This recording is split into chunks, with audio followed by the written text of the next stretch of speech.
The order, weeks ago. Mount Anthony, Union, I wanted to drive it District to 14. Georgia, and Ed, we're all set? Yes. Going to order. I'd like to just change the agenda order for a minute. We have the auditors from Bonadeo who will be giving us a brief summary of the audit. Rick, did you pass out the draft copy? Whoever I walked around, anybody wanted one, I gave one. You need another one? No, well, I don't know. Jim, do you have yours? Do you have one? I'm all set, yep. You're all set. What I've asked Alan to do, and Rick, or however you want to do it, just give a short presentation. Some people were not at the Finance Committee meeting, but we did spend an hour or so on the audit where Rick was able to help us with most of the questions that we had. So, I don't know how you want to do it, Alan, or? Okay. I'll just introduce myself briefly, and then as Tim asked, we will go through and do a brief presentation of the results of the audit. My name is Alan Walther. I'm a partner with the Bonadeo Group. To my right is Allison Blessing. She is a principal with the firm. We are the school district's external auditors. We have provided to the board members draft copies of the audit. As Tim said, the Finance Committee has gone through the reports. There are a couple of minor changes that will be made, but nothing of any substance that will change the overall results of the report. Our role as your auditors is really threefold. We audit the financial statements of the school district and give our opinion on the financial statements. We consider the school district's internal controls, and we give a report on your internal controls. And finally, we consider the school district's compliance with laws and regulations and give a report on compliance. As part of our audit, sometimes we may issue a management letter. A management letter is our reporting to you of internal control matters or other issues that don't rise to the significance of material weaknesses or significant deficiencies where we have to report them in the financial statements. This year we didn't have anything of any consequence that we found. We do give verbal comments to management as we go through the audit, but we did not issue a written management letter. So having said all that, and if you have the report in front of you, you can go along with it. The report that's issued, if you turn to the table of contents, it's broken into 5 sections. I'll just walk through what's in here, and then we'll just hit on a couple of brief highlights. The report is broken in 5 sections. The independent auditor's report on pages 1 and 2, required supplementary information on pages 3 through 12, which is the management's discussion and analysis. The financial statements on pages 13 through 32, required supplementary information, the budget versus actual report for the general fund on pages 33, and then other required report on page 34 and 35. If you turn all the way to the very last page, is the summary of findings and responses, the summary of auditors' results. This, in a 1-page summary, gives the results of the audit for the year. So the financial statements, the type of independent auditor's report issued was unmodified. That's the highest level of assurance we can give on your financial statements, and I will go back and I'll show you the report there. With regard to internal control over financial reporting, no material weaknesses were identified, no significant deficiencies were identified. Again, that's the highest level of assurance we can give on your internal controls. And then finally, with regard to non-compliance material to the financial statements, none was noted. So the overall results for the audit, very favorable. Unmodified opinion on your financial statements, again, is the highest level of assurance we can give. No internal control findings and no compliance findings. Okay? So having said all that, let's flip all the way back to pages 1 and 2, which is our independent auditor's report. And the important information here is on the very top of page 2, which I'll paraphrase. In our opinion, the financial statements present fairly the financial position of Mount Anthony Union High School District Number 14 as of June 30th, 2014. Again, that's what we call an unmodified opinion. That's the highest level of assurance we can give on your financial statements. Okay? Having said all that, the only other comments that I'm gonna make, and then I'm gonna turn it over to Allison to walk you through some of the numbers briefly, is that if you don't have time to read the entire 36-page document, do read at least the management's discussion analysis on pages 3 through 12. Those 10 pages give a good overview of the report. It is written in layman's terms, and it gives some good comparative information as well. So having said that, I'm going to turn it over to Allison, who will run through some of the highlight numbers that we think are important for the board to be aware of. Okay, I'm just gonna go through quickly on pages 13 and 14, your statement of net position and your statement of activities. What these two financial statements represent is the school district in its entirety. Okay, so it's all of your funds consolidated and then reported at the full accrual level, which means your fixed assets are reported, any long-term debt that you have is reported. So these are items that you would not normally see in your everyday fund statements, okay? So as you can see, your total assets is $28 million because $24 million of capital assets, net of depreciation, is included in that number, okay? And then you have total liabilities of $6,632,000, of which $5.5 million represents long-term debt related to either bonds or compensated absences, okay?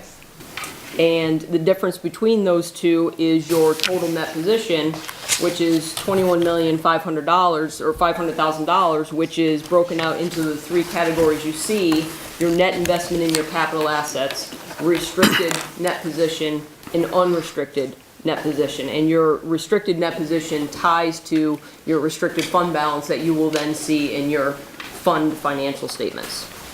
Okay? So on page 14 for your statement of activities, once again, this is at the district-wide level, so all of the expenses, including any accruals that were required to be made, total $26,767,000. And there are specific program revenues that are allocated to those expenses. They can be pinpointed to directly relate to special education, transportation, and the different functions.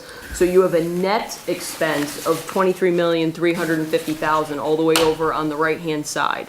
Okay, so that means you need to come up with additional revenue to offset those expenses. And so in the general revenue, you have $23,503,000, which is allocated between your general state support, interest income, state aid, some other types of revenue.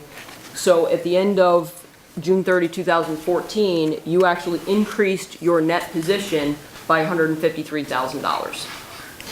Okay. On pages 15 and 16, these represent your fund financial statements. So this is what you're more used to seeing as far as on a monthly basis. This is your general fund, your capital projects, your special revenues. So we're going to focus on the general fund. So you have total assets of $3.9 million, of which the majority of that is cash at year end. You have liabilities of $661,000, and you have total fund balance of $3,290,000. Of that fund balance, you have appropriated $1,653,000 towards next year's budget, or the current year that you're actually in right now, fiscal year 15. Okay?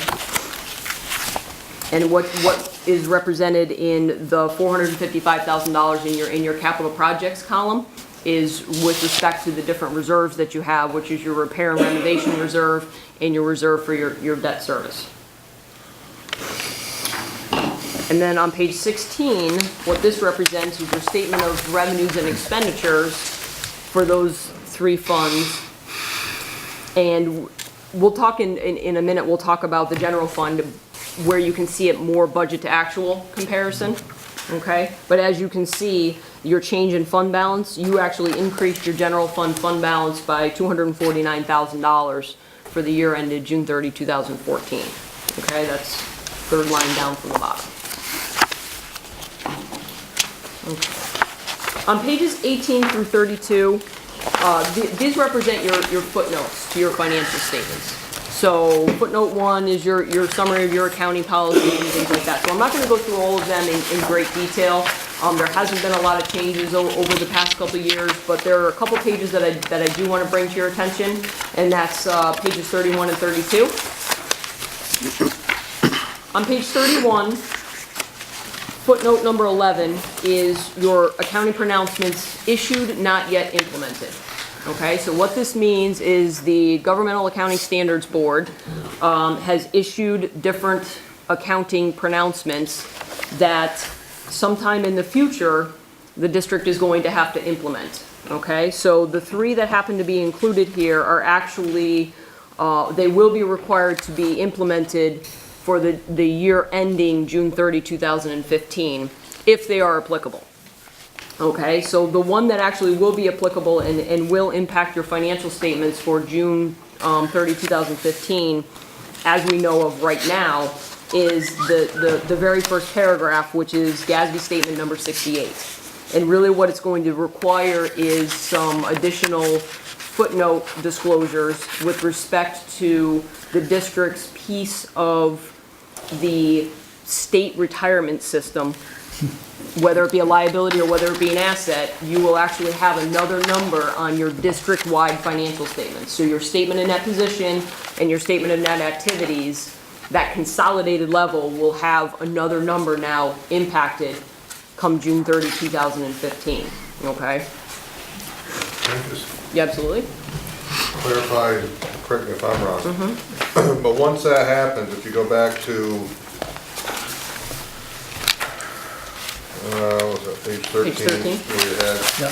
so, just so they're aware, your heads up, that next year at this time, if I'm correct, if everything else is the same, and unless something drastically happens with the teacher's retirement system, your net position's gonna go down some amount of money for our obligation of that, correct? If it's a liability. We're gonna have to report, this is where they're gonna see it, report Correct, it. correct. You will see a new financial statement line item on here, whether it be net pension asset or net pension liability for the district share of the employee's retirement system, if that's applicable, or the teacher's retirement system, or both. If you have pieces of both of those plans, those numbers will be reflected on here, okay? Is there any estimate of what that number is going to be? Or a range? No, the treasurer's office right now is trying to figure out, actually, they hired some actuarials that are trying to figure out how to allocate that whole to the various districts. I'm assuming it's gonna be based on a per head count that we have into the system. Right now, I have no clue, Thank you. unless you have, I mean, I don't know what the accounting rules say. There's GASB 68, which is the statement that the school district has to follow. There's a GASB 67 that the retirement systems have to follow. And what GASB 67 says to the retirement systems is that they have to calculate the liabilities for each of the individual participating entities. So that's what they're working on now. I don't know what the funding status is in Vermont. I'm sure there's a deficit. liability. There's a Yeah, liability. there's a liability. I doubt that there's any retirement systems, public retirement systems in the country that are gonna have an asset. You know, that the accounting pronouncement allows for that. The reality is, that's not gonna happen. Even New York State, which are very well funded, are somewhere in the 90s, there's gonna be a liability. So there'll be a liability, you know, in the grand scheme of it, it's your piece of a big pie. I don't think it's gonna be a huge liability, but there will be a number, and we'll certainly talk to you, you know, next year. That'll probably be what we'll talk about in the finance committee, what that number is. But that number, I mean, think of it this way too, that number exists right now, you just don't know what it is. We're just picking up something that's there, Okay. that's gonna be recognized. So it's not new, it's there, Right. we just haven't quantified it and put it on the With, financial statement. With the exception of the way Vermont was structured, until they passed Act 179, it was a state liability and it was never ours. It is now becoming ours. so the liability is going to be something that's loaded on to the taxpayers in a given district. Oh, you'll see that in a second. Yep. And when we talk about the budget, you'll get that number. I'm sorry to No, preempt you, but you'll that's- see that. that's okay. Probably the next thing you're gonna To talk about. segue We're right in just, there. we're just the messengers here as well. So footnote 12 is your subsequent events. Okay, so as you can see, on July 1st, there was a tax anticipation note that was issued in the amount of $3,850,000, and that note matures on June 30, 2015. And then the next item is the state law enacted that Rick just mentioned. So Act 179 indicates that the district will be required to pay an annual assessment for those teachers that become members of the state retirement system on or after July 1, 2015. Okay, so ultimately what they're saying is that however they determine whatever the rate is that a district has to pay per teacher, it's going to be used to help offset health and medical benefits. So that will be something that will be an annual amount. It was set this week, Okay. last week, at $1,079, and that will grow based on inflation. We also have that 12 point whatever it is. That comes out of the federal funds. Right, but I mean, it's, Right. But it's that, you don't see that here because those federal funds flow through the SVSU. So Yeah. you'll see the effect of them. Sue and the principals will see the effect of them. What Tim's talking about is, the other piece of this law is, for every dollar spent on salaries in federal funds, next year, we have to spend we have to pay the retirement system 12.84% right off the top. So IDAB, for example, we just went through this the other day, it's about a $3 million grant. We're having to pay into the retirement system next year about $225,000 right off the top. That's just taking away money that would be normally spent in the schools. 12%? 12.84%. Was that a lower number in the past, or was it a zero in the past? Zero. zero in the past. So you don't see it here because that hits the SVSU. But we do see it in, well, go ahead, yeah. In reduction of services. Services, right. And then the third item that I'm not sure is in your draft, but it's been added, is with respect to your grant anticipation note payable.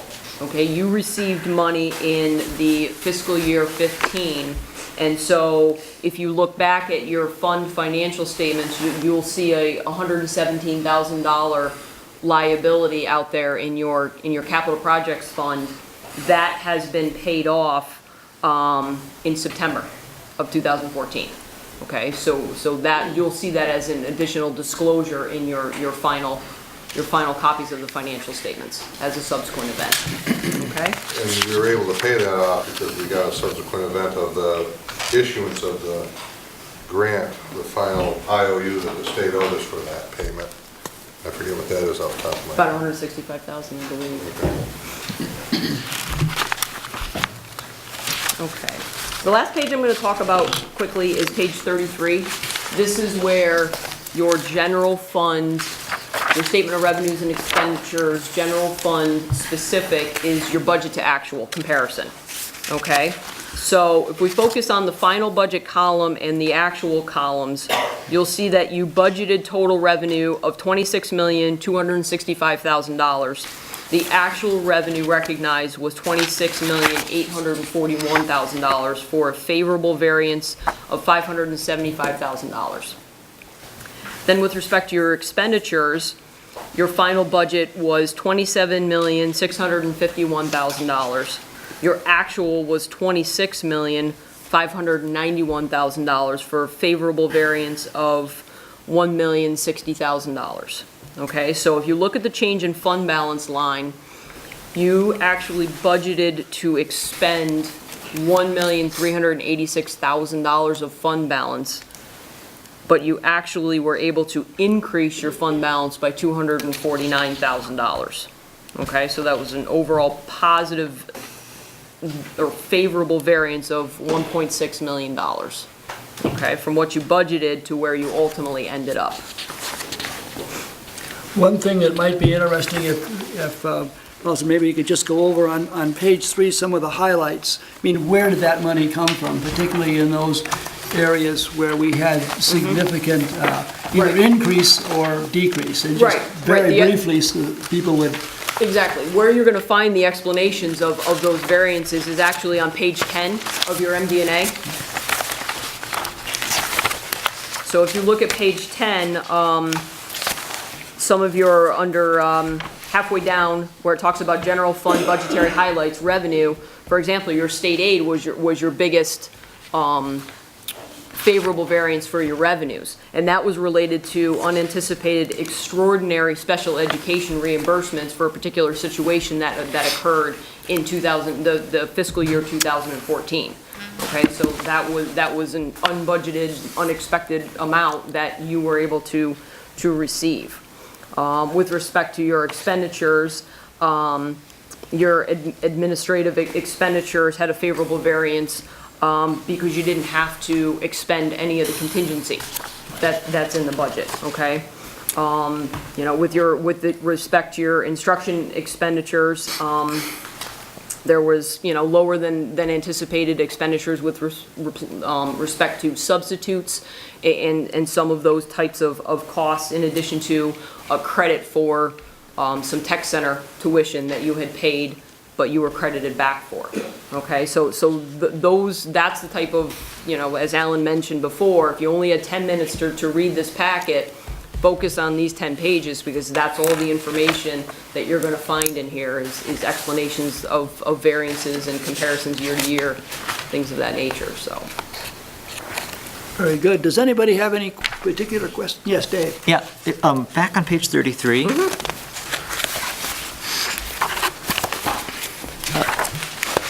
I'm really interested in this, and maybe it's more a discussion to have, you know, with Rick, but since we're all here now and looking at it, so the original budget and the final budget, first of all, those two columns.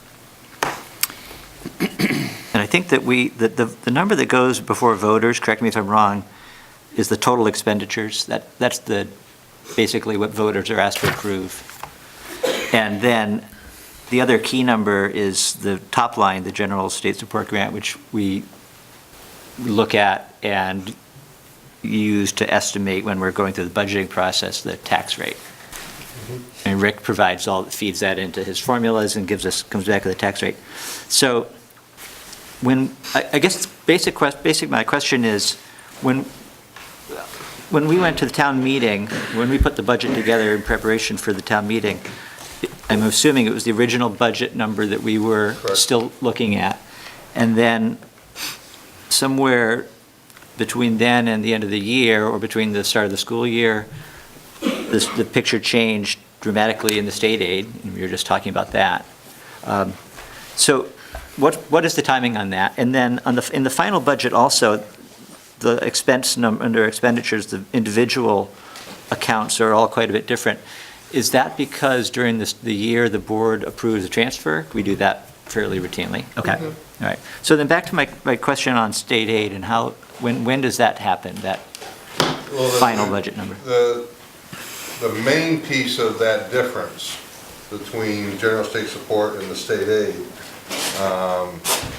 is a journal entry that the state requires us to do, and I forget the timing of it, for the tech center.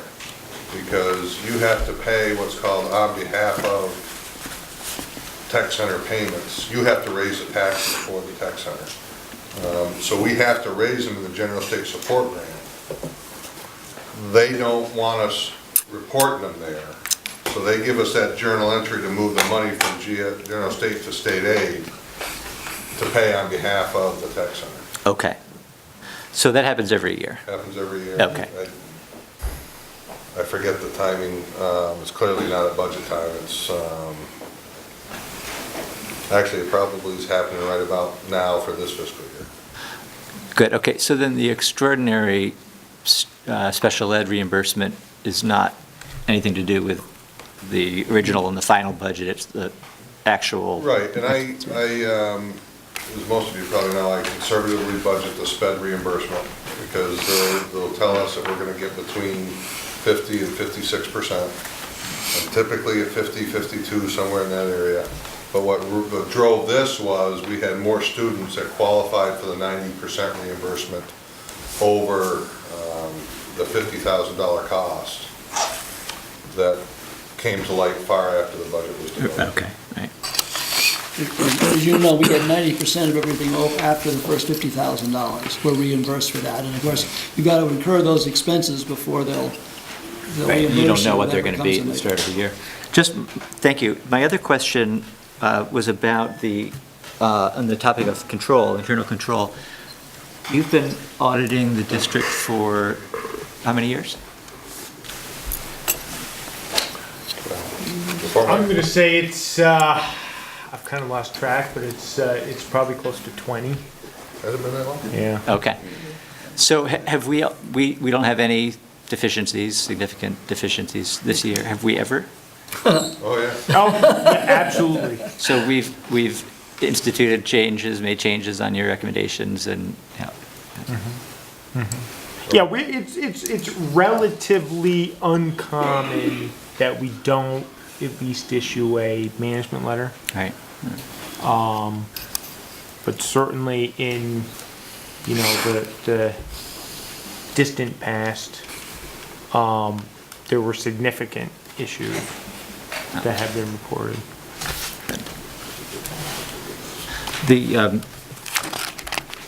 The letter, and I know you said that there weren't any, and the checkbox says there weren't any, but I noticed in the letter when I was reading that, or the text anyway that discusses internal control, it defines material weakness and significant deficiency, and it says there were no weaknesses, but it doesn't say there were no significant deficiencies. I don't know if that sentence is usually there or not, but. That is, yes, that is the way that our professional standards say that the report is to be written. That we just say we didn't find any. No, we don't say that they don't exist. We don't, and the reason why we don't say that is because we don't do a full internal control audit. The main purpose of our work is to give an opinion on your financial statements. In doing that, we consider your internal controls, but it's not that's why it's a report on internal controls and not an audit. Yeah, no, sorry, I understand that. It's just that you say there were no material weaknesses, there haven't been any identified, but it doesn't say there weren't any significant deficiencies identified. And it doesn't address that. No auditor will say that. No, okay.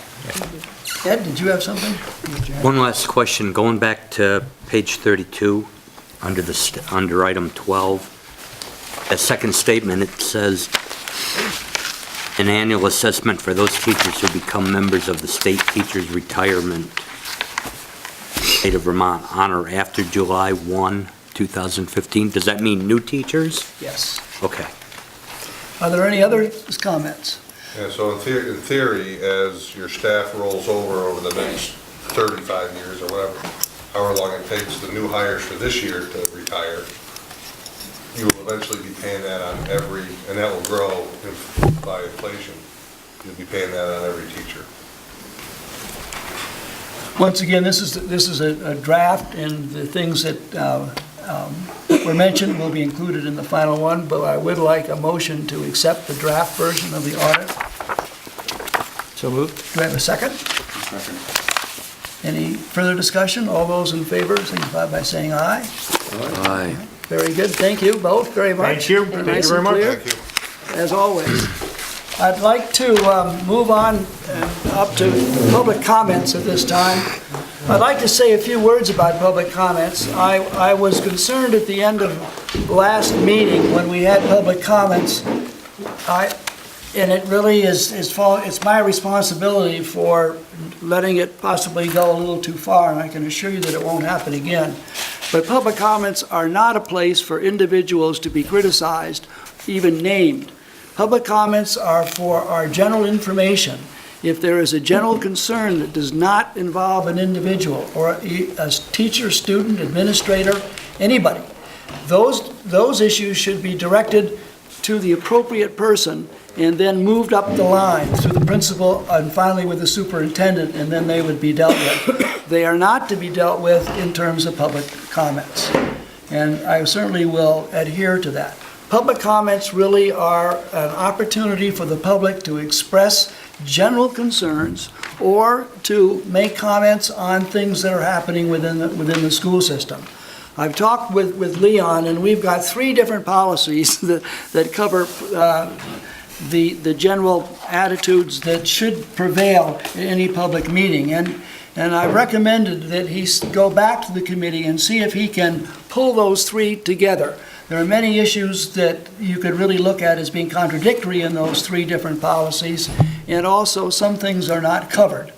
I certainly don't want to present a situation to the public where they're intimidated about coming in and speaking and letting their concerns be known.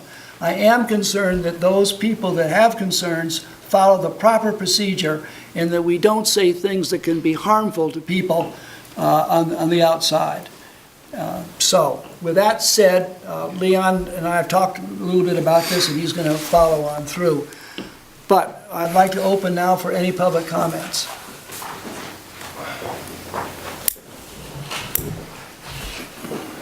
Right.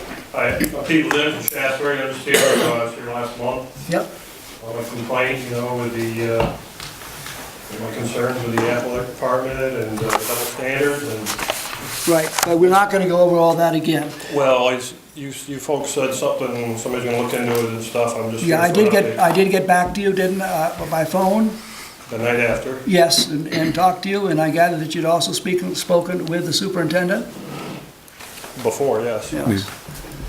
If you have a concern that you feel has not been addressed, the best procedure really is to go to the superintendent, outline your concerns. He will then contact the board in an executive session. We will go over it. Open forum I don't feel is the appropriate place to criticize what an individual teacher, administrator, student, or anybody else has done. That doesn't mean that we won't address it, but we just want to address it in the proper forum. Did I do that last time, or? Well, I'm not sure. I'm not talking about the last time. I'm talking about the future. Well, you seem to make a point of it here, bringing this. Yes, I do, because I don't think that I was clear enough about it at our last meeting. And I wanted to be clear at this meeting so that we would set a precedence and follow that precedence. I had spoke to the superintendent, and I'm basically here just for an update. I mean, this seems to get brushed under the carpet. It's been going on for years. Once again, Jim, I would like to have you handle the situation with him. Would you like to set a time when he can get in touch with you, or how would you like to do it? We can meet again. I don't know what further we'll discuss. I discussed in executive session already with you what the results were, but I'm not going to refuse to meet him. These administrators and AD, they don't even go by their Now, wait a minute, own book. Right, okay. If we want to do this, we can schedule. Well, when do you do it?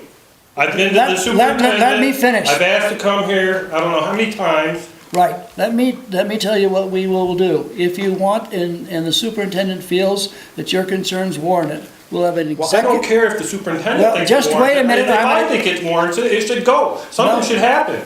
I'm a taxpayer. I own 4 houses in town I pay taxes on.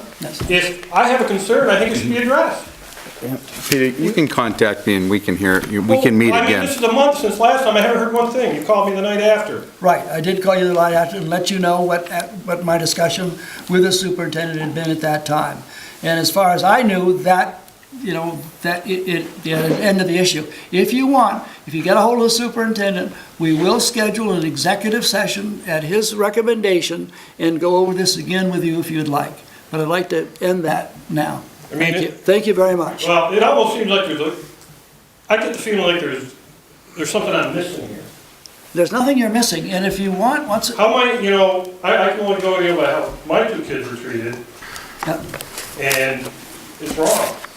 Well, we can discuss that in executive session. I went in to speak to the varsity, the basketball. We're not coach, gonna ran go, into we're them, not gonna go into And all of a those sudden things. they want to We're not, put a trespass order on it. we're not gonna go We into had one those parent things. had the coach up against the wall 3 Right, times. thank you very much. Well, that's We'll go okay. on, we'll go Then on. we are. Please sit down. Thank Not you. do anything. Do we have any other public comments? If not, we'll move on to the agenda then. That is cool. I'm not really sure what we do about the appointment of the Yeah, clerk. here it is, right here, that you can read that for them, and then you'll have to sign that. Okay, because of the unfortunate death of Jim Cochran, we will have another clerk. We hereby certify that on this day, which will be filled in acting as a duly elected school board for the Mount Anthony District Number 14, did appoint Castrina, Cassandra, Barbu, is that right? Barbo, to serve as the school clerk until the next annual meeting in accordance with the provisions of the law. And then I'll send this around and we can sign it. Does anybody have any questions on that? Is she the new town clerk? Yes, can't- yes, she is. Acting. Acting town clerk. Very good. Well, I don't think we need a motion on it. I think we can just move ahead and sign it and move it through. Yeah, take a vote. Okay, Yeah. You wanna vote? Because you're going to appoint her. a second? Second. Any all in favor? Aye. Opposed or abstentions? Very good. Okay, we can go on the treasurer's report. We did have the audit. The finance committee did meet. Again, we've been meeting every Monday to discuss the general formation of the budget. There still are a number of issues that have to be worked out. Those issues are going to hinge around the SVSU, basically budget, which is not established yet, and that obviously becomes a major part of our budget. We did get a thorough briefing on special ed from Wendy. Wendy came and gave us not another explanation, but a further explanation of where those expenses are and how they are determined. We will be getting more information. Leon or Fran, I've forgotten which one, asked for a few more numbers, which will be divided at our next meeting. Once again, the budget process is a process that has many components. And in order to come up with a final budget that we can approve or not approve, we need to get all the components and put them together. And we're slowly working on putting those together. My information is that Rick met with the principals this week, or Monday, so we'll have more information at our next meeting. Our next meeting will be Monday at 4 o'clock at the central office. Are there any questions on any of that? The other thing that I'd like to get a basic approval from this board is the allocation for the CDC. We talked about this before. In the past, what we've done with the CDC is that those expenses that are incurred at the CDC follow a formula that then they will reimburse MAU for those expenses. The new allocation, which we discussed before, basically is a straight rental fee by the CDC, which they will pay for the use of that building. There are still a few details to be worked out. One is, what do we do about capital improvements, such as things we have to put in a new boiler or a new roof or something like that. There are some other issues. But my understanding is that the CDC board approved the new allocation agreement, is Yes, that right? Monday night. Monday night, they did approve it. So what I would like from this board is a motion to basically approve it with the stipulation that we will be informed as to how those final details are worked out. But the general concept is what we're improving. So you're asking us to approve the concept of a straight rental? rental, straight rental as opposed to an individual assessment or statement for each expense. So moved. Any discussion? All those in favor? Aye. Rick, do you want to add anything to that? Did I get it about right? Did great. I don't know who's taking minutes, but I'm opposed to it for voting no Okay. on that item. Richard's gonna take it from the tape, so make sure you, Okay. We had one of, Ed Letourneau opposed the motion. The rest approved it. We have the consent agenda. Motion to accept this consent. Do you have any second? Second. Any discussion, questions? The Ed, war- you said you had the something? warrants are in this. Yes. I have a couple of questions. On, forgot what page, but there was a chair cushion. Apparently it's a special cushion that was $280. It's on one of the first pages. It's not on my chair.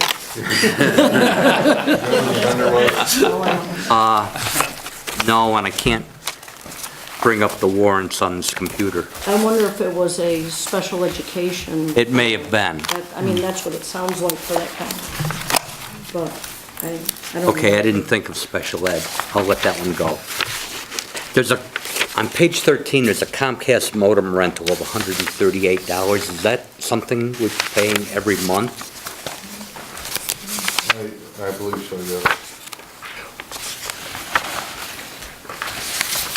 What are we getting from Comcast that, I'm not positive, but I believe that is the backup for the internet. okay, Not positive on that, but I'm pretty sure that's what that is. okay, and my biggest wonderment here is on page 16, there's an item called DE Streaming K through 8 license. What is that? Which voucher are you in it? I believe it's 2009. And it was on page 16, and I just wondered why something that was, at the notation K through 8 is winding up on the high school budget. It was probably something that's going to the middle school 6-year. They just label it K through 8. Okay, It's probably, I haven't found it yet, but Yeah, that Discovery would be Education my guess. streaming packet. It's a software license. Oh, but- yeah, they've got, there's science, I think, that Yeah, middle that's school what it's science on. program does that. Yep. Some educational thing is streamed. okay, one more quick question. There were several items under outdoor classroom. What are we building that, At the middle school, right out here. That's the Okay. outdoor classroom that the CDC is building, basically a pole barn without walls. Yeah. okay. It's tied to the science and agricultural curriculum. We talked about that, Ed, I think you remember it. Yeah, we did, I just wasn't sure what. Right. The warrants don't give every detail. We're going to hold the meetings there in nicer weather. Are there any other questions on the consent agenda? Yes, Dave. No, we're losing a lot of math teachers at the high school. Yeah, 3 retirements. Yeah. I've already posted it. I'm losing 2 English teachers, too. They're easier to find. Is there any way we can not replace them They by want to teach math. moving students around? I mean, we looked at the numbers and we're discussing all that. That's part of what we discussed. It's part of the budget discussion on, what class size will be You in. know, we're running all the numbers and At the finance committee meeting, when we discussed the budget, we went over that, Ed, in quite detail, and the administration, both at the high school and at the middle school, are well aware that we want to be sure that we take a look at all the options we have to reduce our expenses, and they've always done that before, and I'm sure they'll continue to do it. What's the size of the math department at the high school? 11 teachers. So there was one that retired a year ago or 2 years ago, and, We've replaced the ones that are Right. retired. thank you. So we haven't hired anyone yet, Dave, so that process just started, but we're going to look at, we haven't had our final budget numbers yet, so when we see that, we might be right back at that. But we are all taking a I'm not tight look advocating, at I it. am not advocating that we cut a math teacher. No, I understand, yeah. Yeah, that wouldn't be the area I would Yeah. advise to cut. One of the things that we're trying to do, is that the cost per pupil, if we can, according to Rick, if we can keep our cost per pupil relatively consistent with what it has been in the last year or so, we will have a budget that we feel we can bring to the public with a lot of confidence. So we've got kind of guidelines that the administration is working under. In other words, we've got a goal that we'd like to see if we can come up with a budget that would have the cost per student about what it is right now. And if we can do that, we feel relatively confident, as much as you can, that the budget we would present to the public would be very, very saleable. It would make a lot of sense. Okay, are there any other issues on the consent agenda? All those in favor signify by saying aye. Aye. Rick pointed out to me that I'd forgotten to ask for acceptance of the treasurer's report. We need a motion on that. So move. A second. Any questions? All in favor? Aye. Very good. Move on then to administrator's report. Sue, thank you, Rick. Just a couple things, and then Morgan's going to share a couple things. We got word today, just this afternoon, that the College Board released this year's honor roll of high schools in the United States and Canada, and we were one of 6 schools in Vermont to get on the AP. This is for AP tests, honor roll, and it's because of our access to AP tests for kids and courses, as well as the number of 3 or higher that students have achieved in AP. So that was a nice thing to get in the mail today. Very nice. The other thing I just wanted to mention is that our band concert is tomorrow night at 7. Our chorus concert that had to be canceled last week because of the snowstorm is Monday night at 7. And then Morgan has another good news that she's involved in today. So yesterday, the kids who applied early action to UVM found out whether or not they were accepted, and we had 27 kids from the high school be accepted to UVM, myself included, and they have to decide by May 1st. whether or How not many? they- I'm sorry, I missed it. 27. 27. Wow, isn't that So something? that was big talk at the high school today. Yeah, it was. That is very good. Congratulations to you all. Many students got really good packages, money, financial ones, good And ones. that's all done at the same time, so you don't Yep. have to accept and then they could come back to you with what they Well, can they do for can you. go and ask for more. Yeah. And a lot of students are, that applied early action to other schools are finding out from there too.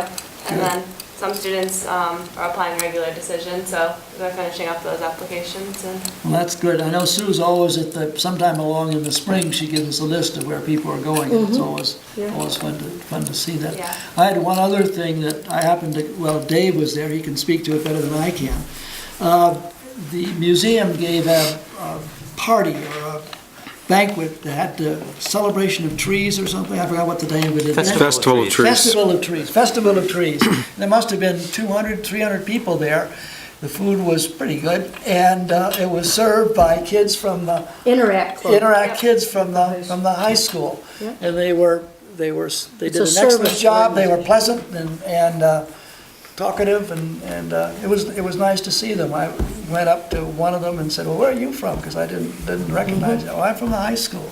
"Oh, we have a good time, we do this." So I thought that's a very nice community supportive thing that the kids from the high school do. And one last thing, please don't leave before I get a picture, because Judy Estes asked me to get a picture of the school board for the yearbook. Very good. Can't leave till we can. You're missing some I know people we're tonight. missing, but I don't know if there's a deadline, so I'm Okay. gonna take it tonight, and if she says we can wait till January, I'll do it again. Very good. Anything else, Sue? No? I'm all set too. Okay, we can go on. Student representative, anything else? Sure. Very good. Go on then. Committee reports. Ag, how are we going to do that, Nathan? Well, Tim Payne Right. said he'd be here later. He had some other event he had to attend first part of this hour. Why don't we wait and we'll move on to Very some of good. these other ones and Yeah. education, Dave? Yeah, the committee hasn't met since our last meeting, so don't have a report. Okay. Finance, we did have the report. We can go on then. Before we get to the superintendent's report, do we have anything from SVSU, Fran or Leon? No more, I mean, we're continuing to work on the budget. That's been the big thing for the SBSU and trying to make sure we thoroughly understand that and make sure that the various districts get the services that they needed and Okay. That's fine, but there's. properly outlined and looked at. And so always that budget is a challenging one because that's one that the public doesn't get a chance to vote on, but there's things in there that are umbrella to all of the different districts around, and so that's a challenging situation that we're still working on, I think. We do have a meeting tomorrow, 3:30 to 5:30, Okay. Right. at central office. With the budget or? For the budget. Budget. For the budget, Discussion. yeah. Very good. As most of you know, our special education, most of our special education costs are reflected in the SBSU budget. I mean, it's assessed back to us as MAU, but it's a big dollar amount, that's for sure. Superintendent's report. Good evening. I'll pass out the last part of my report, and I'll talk while that's going out.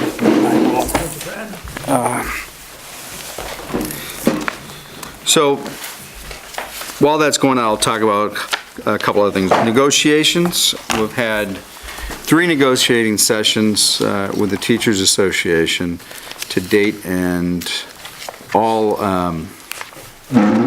offers are now on the table after the second meeting that there were no more new offers brought forward. We meet again January 5th. Yep. And those meetings, you should be aware, are publicly warned meetings. We post them just like our regular meeting, and they are being conducted in open session. So it's a little bit of a switch of how it's been doing, and so I think so far it's been, I commend both sides. I think it's going well. So, and obviously when they caucus, they go into executive session. So that process is ongoing. You know, it's not a rumor. Sue McGuire is retiring, and Not a rumor. so I want to bring you up to date on the process of where we are for finding our next principal. The job description was completed and posted yesterday. So the job is open, posted through January 16th. It's currently on School Spring, which is the educator online service, and we're going to place it in a few other places. The screening committee is coming together. The chair has given me 2 names from this committee who will serve on it. The Teachers Association have given me their names of teachers who will serve on this screening committee. I have selected 2 administrators to serve on it, and I've requested from both the middle school principal and the high school principal for a list of names of parents who would be interested in serving, thinking being on the middle school that there's somebody coming up. So I have those names, and I'm in the process of contacting those parents to see if they would be willing to serve on that screening committee. I will convene that committee sometime after the holidays, prior to the closing date of it. We will share the job description for the principal, and we will talk about the process that we hope to use. Job description is an interesting thing. We cannot find any current job description of You won't what Sue ever. does. So that is being regenerated. And that's not just unique to principal. That is one of the tasks that we're taking on at the supervisory union, is updating job descriptions for many of the positions, because they are either outdated or they are not in existence. So that's the easy stuff. What I handed out to you is, remember last month I was here and I gave to you a report that was from the Vermont School Board Associations and the Vermont Superintendent Association that was presented at a joint meeting. And it was a statistical review of where the state of Vermont was education-wise. And I said at the time that when we talk about statistics just in the isolation of the state without looking at what it means locally, it doesn't have as much meaning to us. So tonight's presentation, and I apologize, I don't know, I do have it on a stick, but we're not going to be able to put this up on the screen, so it's not on. So, all right. So we'll be quick. So walk through with me, please. You'll see what the slide that you saw last month. You had the current expenditure for full-time equivalent students in the state of Vermont is currently $16,778. Next page, where is the MAU in here? You can see that it's $13,096 in 2014. You rank 176 in the state of Vermont as far as your spending. You're near the bottom. And you can see where you were in FY 2004. You spent $8,000 per equalized student, and you ranked 142. So your ranking in per pupil spending has dropped. The other thing that we saw last month is that the state of Vermont has gone from 103,000 average daily membership K through 12 to 82,000. So what's happened here at Mount Anthony? Average daily membership at Mount Anthony Union Middle School in 2003-2004 was 575. 10 years later, 2013-2014, you're at 573. That population's relatively been stable in that 10-year period. Good point. Well, you might have added the sixth grade at that point. Yep. So I don't know if the sixth. That is, yeah, I bet you that's what makes it. Yeah, I think that's what makes a difference. And then Mount Anthony Union High School, 2003, you were at 1,247, and your enrollment last year was 967. The other thing that the Agency of Education has been pointing out is that at the same time that the student population was dropping in Vermont, the number of teachers and paraeducators has remained pretty much consistent. So the question would be, what has happened here at Mount Anthony? In 2000, and notice these years don't completely line up. This doesn't go back 10 years, so for whatever reason, it's not available on the agency's website. So the last consistent year I could find was 2006, 2007. Mount Anthony Middle School had 70 students. This is teachers. This does not include staff who are employees of the SUs, like your special education. This isn't correct. I mean, we have more than 41. We have more than 39. Yeah, then this is what is on there, but does that include your special ed staff and? Yeah, I mean, think about it. You would take out anyone who is not We must have 70 Mount or Anthony 80 employee. that aren't. The last time I did was 83. I mean, that's not correct. I mean, I will double check that statistic, but this is, from the Agency of Education's website. Are the high school and middle school reversed possibly, or? It could, you know what, that could be. That could be. That would make more sense. You know what, in fact, that does look reversed.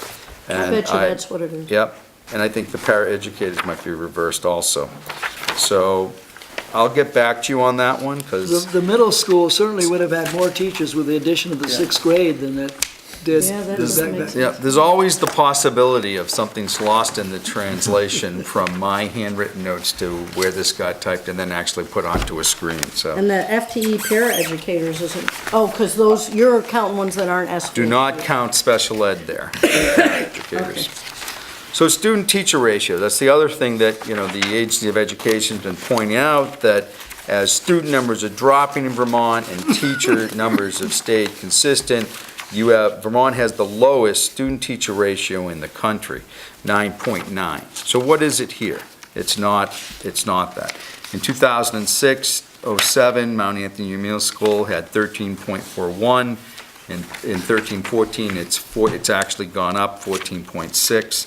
Middle school in 06-07, 16.32. In 13-14, it was 14.5. So those are switched too? Are Right. those switched? No, those, I believe those are correct. Okay. So keep in mind, that is not to be confused with class size. Class size and student-teacher ratio is different. Because any teacher who is, like your specials, who are certified, anyone who has a schedule that touches a student is in that count. So, other than special ed. Special ed isn't counted in this because they don't necessarily have a class load given to them. So, that's, your class size is probably higher. Do these numbers just count teachers, or are we counting other? Every professional. Every staff. professional licensed person who works with students in that school, Okay. who have a schedule. And that's what Guidance makes it counselors so are not in skewed. this, and, anyone that teaches a student. Okay. But guidance counselors and special ed are not in that mix. All right, average teacher salary in Vermont. It was the second lowest in New England. It was $52,526. What is your average salary here? And you can, middle school in 06-07, 45,655. In 13-14, it's gone to 52,426. High school, 06-07, 47,287. 13-14, 56,787. Let me say this about average annual teacher salaries. It really is one of those statistics that I don't think tells us a lot, other than every school is reporting it in the same way. And I'll tell you, I'll give you an example. I'm doing this for all the schools in the district. And at Bennington Elementary School, the average teacher salary last year is less than what it was in 06-07. So you say, well, how can that be? Well, what that would say to me, what that phenomenon is, that senior teachers with advanced degrees and far down on the schedule have retired and been replaced by younger teachers. So that's something that, you know, you might not see any movement on, and if you see a higher salary, it's a reflection on, like, I would think that next year you might see Mount Anthony's average teacher salary Go down. based on how many retirements you're looking at. I have one quick question. When you give a number here of like 56,000, does that include benefits, or is that No, that just does not the- include benefits. the salary? Yeah, that's the salary. Yeah. The percentage of Vermont students enrolled in free and reduced lunch. We saw it last month in 2002, it was 25%, and state average is now at 40.7%. So what is the free and reduced lunch here? At the middle school in 07, it was 33.8%. It is now 53.39%. At the high school in 07, it was 21%, and the high school now is 41.5% free and reduced lunch. So we are mirroring what is happening at the state, that our free and reduced numbers are escalating. Was it the same criterion to be eligible for that in those years? I believe so, because that was a question from last month, yeah. That I did not find any evidence that I mean, I that think the it criteria goes with changed. the, you know, the standard of living and all that. Right. I mean, there's an inflation factor Right. into what makes eligible. So yes, it increases, the salary will increase with what is eligible for a family. It depends on family size and all. Yeah. Graduation rates. So Vermont boasts the highest graduation state in the country, 92%. But let me talk to you about, there's two different type of graduation rates. So, and by the way, in Vermont, it also shows that free and reduced lunch, no surprise there, non-free and reduced lunch, 95% graduation rate statewide, 75% for free and reduced lunch statewide. So when we get to the next page, event completion rate versus cohort four-year graduation rate. The event completion rate is the Vermont Agency of Education term for graduation rate. How many 12th graders graduated out of all the 12th graders in that 1 year? So that's the event they look at. The cohort rate is how many graduated within 4 years of starting school. So that's the difference. So you can see for MAU High School in 06, you had 78% of 12th graders in that given year graduating. Last year it was 84%. Your four-year cohort graduation rate is lower, and that makes sense. That's because you have students that are graduating in 5 years. Your completion rate, though, is pretty good. Yeah. Or that are staying because in special education, you can stay Right. till you're 22 Right. years old. Special education, anyone who gets a GED or a certificate of completion does not get counted in the graduation rate. So that's an important thing to know. And interesting statistic, I double-checked this one multiple times because I didn't believe the 2013 rate by gender. So the Mount Anthony Union High School graduation rate, and this refers to the cohort rate, not the higher number. In 2007, 72% of all males graduated and 77% of females. From our, our biases that we all know and go by, it wouldn't surprise us that more females are graduating than males. Yet in 2013, the graduation rate was 81.3% for male and 74.79% for female. I can't explain it. I double-checked the website with the Agency of Education multiple times and had somebody else to look because I found that surprising. But I told you last month I would come back with what those statistics that I showed you at the state. This gives us a snapshot here. I've done that. I caution you always, these are numbers, these are statistics. It's not a complete accurate view of how we're performing, but it is a view of how we're performing compared to other districts in the state. And that's. Does anybody have any questions for Jim on that? Yes, Ed. The last page, It should be an M rather than an N, I think. Male, female? No, is that's free telling me, reduced. the acronyms mean what? Non-free and reduced. Non-free and kids. reduced Kids that lunch aren't and on free and reduced, yep. Oh, yeah. Kids that are on free and reduced. So is this going out to the general public? Well, it did, but the report will go on the website. I mean, all this information is all on the Agency of Education website. It's all there. And anyone can go on, and you can, I picked years, it's there for every year. Reports vary from year to year because they haven't used a consistent format in every year. But I just saw this as an answer to what the state put out on the joint report that I showed you last month. I think it's important that we look at what it shows us locally and where we fit. And from what I've seen, if I could generalize, we are near or close to the state on statistics, and we are not declining enrollment at the same rate that the state is seeing, particularly in our elementary schools that I've been looking at. Like we have a couple that actually have a higher enrollment than they did. But we have shrunk, and our graduation rate has risen. Can I just make a couple of observations? First of all, about the graduation rates, I think it says a lot of good things about the work that Sue's done and the rest of the staff here. That consistently, they've gone up, no matter which of these percentages we've looked at between 7 and 8 years ago and now. So it's great.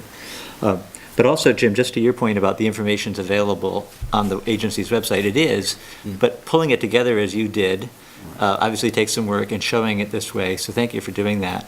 Because to me, this says that if there's a problem statewide with spending on education, it's not a problem that we're causing here in Bennington and in the Southwestern Vermont Supervisory Union. If we looked at the other districts tonight, I think you'd see the same rankings. We're way down near the bottom in terms of per pupil spending. We are. Bennington, Shaftesbury, pretty consistently. So, the other thing is that when we talk about the numbers, the spending, and look back 10 years ago or 20 years ago, nobody ever mentions inflation. And I'm pretty sure that these rates are not adjusted for inflation. And No, they're not. if you took that into real account, dollars, so yeah.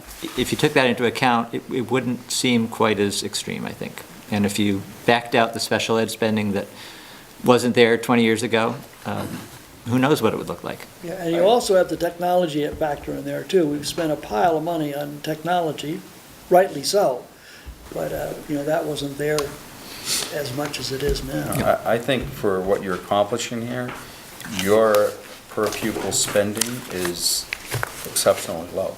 And I know some people, we just had a budget discussion, and we're hearing some bleak predictions, but no one should come away looking at these statistics thinking that we are overspending on education. That's why it'd be nice if you could fire this out to, because I don't think the general population checks the websites and all. Okay. But I think there's some good stuff here that makes us look like we're doing a good job. and we will make sure that that gets distributed. I And think it'd maybe- be maybe it distributed in needs- such a way that it's easy to read and understand. I mean, not just a sheet of paper Right. with some graphs, but Right. saying that, maybe an article by you. All right, There you go. Yeah, maybe in, That would incorporate some of these statistics that would bring, I think that's a good suggestion, yeah. or annotate this document to explain some of the numbers. The state website has a lot of data, but it's sort of a treasure hunt site. it is. You stumble around and all of a sudden you find something that. Before I release it, though, I'm going to check those reverse Yeah. scores with the middle school, but, And those may teacher have- numbers too. I can tell you the exact teacher. yeah, the teacher numbers don't look right, you know. So you probably may have a conversation with the banner and managing that this way, I mean, that way they've been doing pretty good at going around getting. They're the watching information tonight, I and so think they'll forth. probably- The 'Cause it's- Conversation with them, Because what you're seeing tonight, I have done with, or will do with everybody. I did it in Pownell earlier this evening with what their numbers look like. Only difference is they don't get graduation rate statistics. BSD, it was going to be in Shaftesbury last week, but we canceled it, so I have these statistics ready for Shaftesbury. And it just, so I'll share it. Thank you. Very Thank you for good. the suggestion. Any other questions for the superintendent? If not, we can move on then. I have no report. We can move on. Policies, Leon? I think we have two policies. Well, that- we've discussed that one that that would are be in opposed. here for adoption. We have,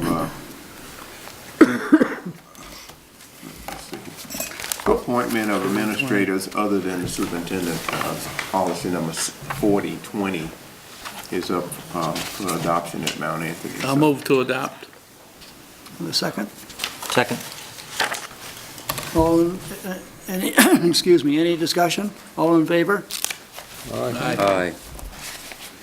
And the next policy that we have up is the policy for public participation. And that policy is up for adoption. There, the information that Tim talked about and discussed in here is being in 3 different forms. And he brought that to my attention. I mean, before I knew we had several different forms in here. One deals with, this particular policy directly deals with the conversation of open discussion during a school board meeting. And it referenced documented information to be provided to the board for conversation, for review. And that's in the 7190, which specifically deals with documented agendas and correspondence. So his comments, I took him to several other of the board's meetings, the policy meetings and discussion, and we're still bringing up, and I don't know how much more of a change we're gonna, that all the other boards are willing to make concerning the combining of all these together or doing something else to the policy. So I heard the concerns that you have to look for certain things out here, and I think one of the issues that Tim brought to attention and wanted to put specifically in here, and we try not to just put things in, target certain particular verbiage at a particular time, was, I think, it says if somebody was to hand it doesn't say you can't hand something out at the meeting, but it says that if you have documents concerning the board meetings in here, they should be addressed under 7192, which means that if someone would show up and had documents to pass out at the meeting for a board discussion, they should be prepared and given to the chair and the superintendent to review and then schedule them for a discussion. That doesn't say that in the policy. So that's the things that we're talking about, and right now, I don't know how much more is gonna be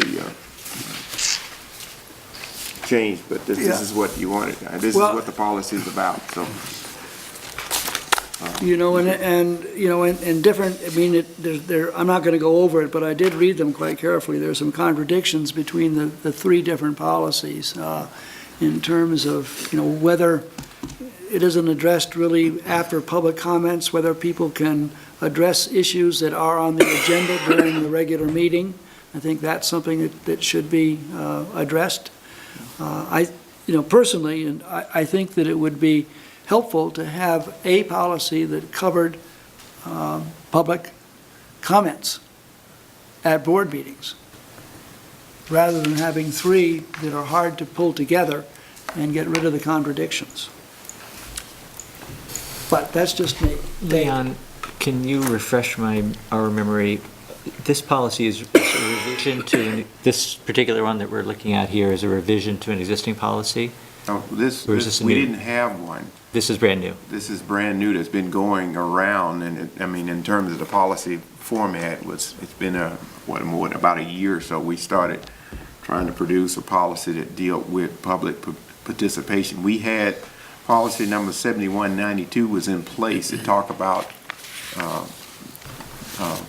how to present documents to the board, but we didn't have one that addressed public comments here and making sure that we let the public know that we hear them and that we would take the things that they said on the environment and have an opportunity in a timely manner to provide a response back to that. And so that's really what this particular policy is set up to address, is to make sure that all the board chairs was consistent in their efforts for dealing with the public from one board to the next. And so this is what we've started to center around. I mean, we met, and then we're having the different districts go through and make comments if they had any particular comment. I don't think we've had any comments from, we had some comments that we squared up from North Bennington that we wanted to make sure, and Sheriffsbury, I think, that they had, that comments were responded in a timely manner. And I think you see that in there, that we made sure that we had that, because if you try to do it any other way, you lock yourself down. I think and that the chair will be responsible for actually orchestrating the public comments to hear and cut people off if they were to get into the area of addressing employees and other things that shouldn't be addressed in open meetings out here, and that make it known that the board, it's an open meeting, that we do things in an open meeting, but it's not a board that the meeting is not open for everything for discussion by everybody that are non-board members. So we have a time in which we can receive those comments, and that's public comments. So. Do we want to table this, or? Well, I would just, it's up to the board. I just want to express my feeling. I don't want to load more work on Leon. I just don't, if we're going to have a policy, I'd like a policy that addresses the issues that present themselves at public comment meetings. And I think there are a number of issues that this doesn't address, and there are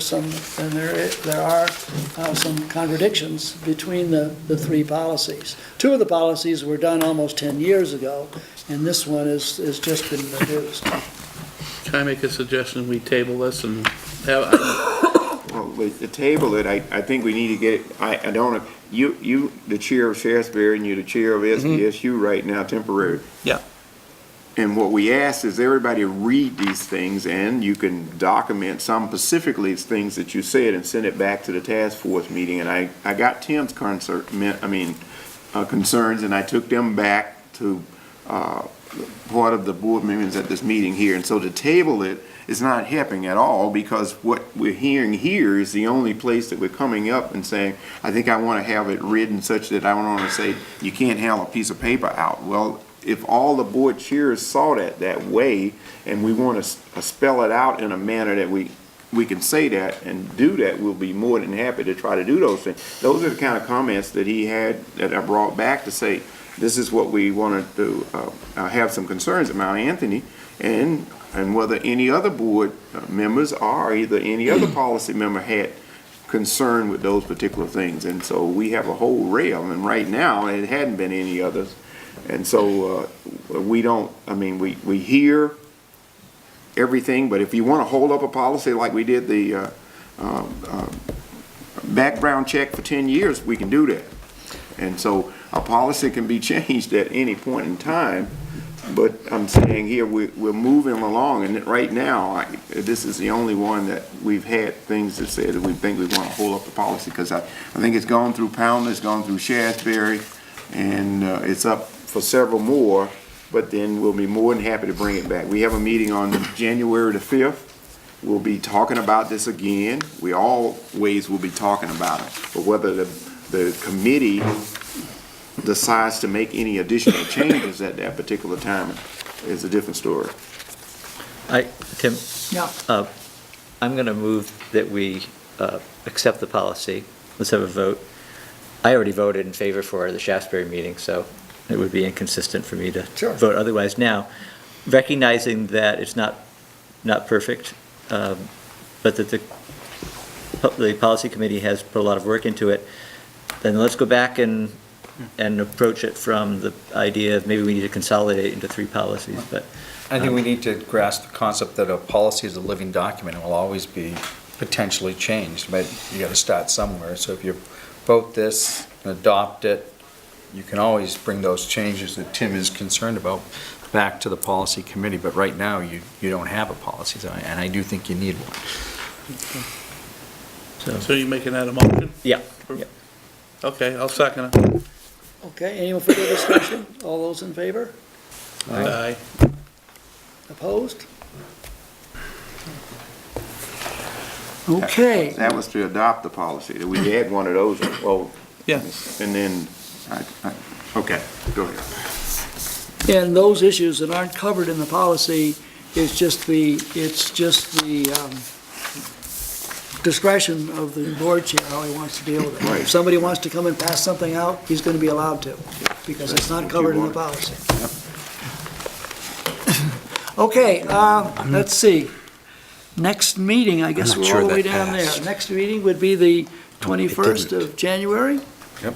That gonna work? Ed? Stepping back for a second, Yeah. I don't believe that passed because there were 1, 2, 3, 4, 5 votes in favor and 2 Opposed. opposed, and we only have Who was it? 4, 5, 6, 7 members here, so I think you need We have a quorum. I think that, I have to go back to Robert's rules, but I think once you have a quorum, then I think the majority. voting is legitimate on whichever side has the most votes. We'll look into it, Ed. Right.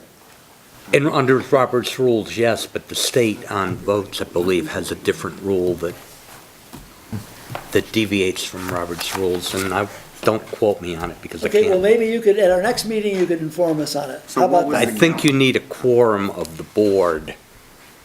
Quorum of the board? It could be.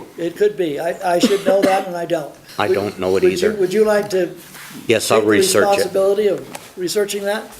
Very good. Are there any other comments Can that should be open my brought mouth. before this board? If not, I'll entertain a motion to adjourn. So move. I need a quick picture for Judy S. Oops. I got it. I'm pretty sure. Pretty sure you do. We usually do it over there. You do a nice job. Jim, with do all you the feel warrant that stuff. you should be a... I didn't know who voted.